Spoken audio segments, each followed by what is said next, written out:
Hello everyone, welcome back to my channel. दोस्तों, आज हम वीडियो में बात करने वाले हैं कि ऐसे व्यक्ति की जिसको आपने अपनी संपत्ति सिर्फ देखभाल के लिए दी हुई थी, या वो आपका नौकर था, उस संपत्ति पर सिर्फ केयर टेकर था। वो इस तरीके से आपकी संपत्ति पर रह रहा था जिसके आप कोई किराया भी नहीं ले रहे थे, सिर्फ आपने उसको देखभाल के लिए रखा हुआ था। ये वो आपका नौकर था कि आप जब भी जाते थे वो सिर्फ आपकी देखभाल के लिए आपने रखा हुआ था कि जब मैं आऊँ संपत्ति पर, अपनी प्रॉपर्टी पर, तो मेरी वहाँ पे देखभाल कर ले और मुझको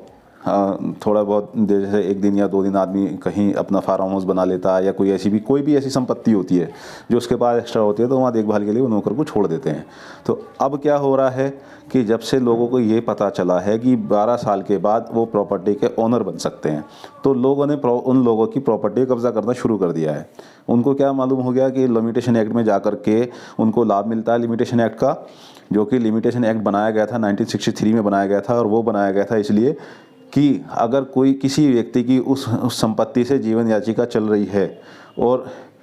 वो उस संपत्ति पर गवर्नमेंट को टैक्स वगैरह जो भी वहाँ के हैं वो सारे दे रहा, कर अदा कर रहा है, तो उस संपत्ति पर जो उसका एक्चुअल ओनर होता है उस संपत्ति को उसने एक तरीके से छोड़ दिया या दान दे दिया, तो कोर्ट ये समझती है कि उस ज़मीन पर उसी का एक तरीके से मालिकाना हक हो जाता है, क्योंकि वो गवर्नमेंट को टैक्स भी दे रहा होता है, कर पे अदा कर रहा होता है सारे। तो ऐसे व्यक्ति को उस पे वहाँ लाभ मिल जाता था लिमिटेशन एक्ट का, और उसको एडवर्स पोजीशन में जा कर के वो संपत्ति का मालिकाना हक मिल जाता था उसको।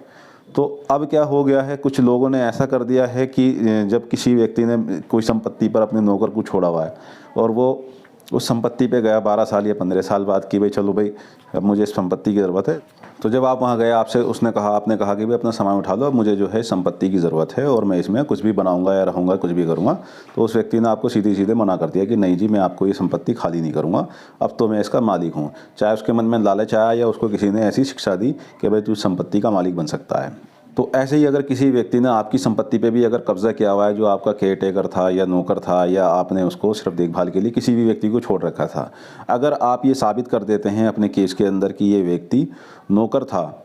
तो आप केस जीत सकते हैं, 100% जीत सकते हैं आप केस। क्योंकि आपको सिर्फ मैं एक जजमेंट के बारे में बता रहा हूँ, एक ऐसे केस के बारे में बता रहा हूँ जिसका जजमेंट आप अपने केस में लगा सकते हैं और 100% उस केस को जीत सकते हैं। तो Himalaya Wintrade private limited versus Mohammed Zayed का एक ऐसे ही केस सुप्रीम कोर्ट में था। सुप्रीम कोर्ट ने जिसमें जजमेंट दी थी कि उस संपत्ति के ओनर में ये फैसला करा था, जो जजमेंट हुआ था,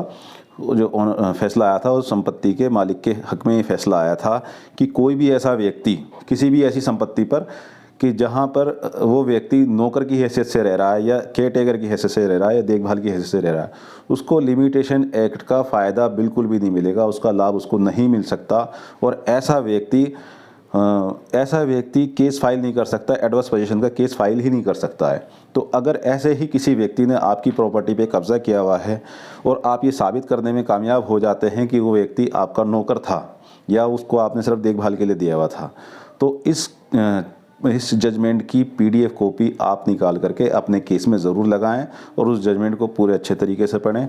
जजमेंट का जो लिंक है वो आपको डिस्क्रिप्शन में मिल जाएगा, वहाँ से आप PDF कॉपी निकालें और उसको अपने केस में लगाएं। साथ ही साथ इस जजमेंट में सुप्रीम कोर्ट ने ये भी आदेश दिया था कि जिस व्यक्ति ने उस संपत्ति पे कब्जा किया हुआ था, जो उसका नौकर था, केयर टेकर था,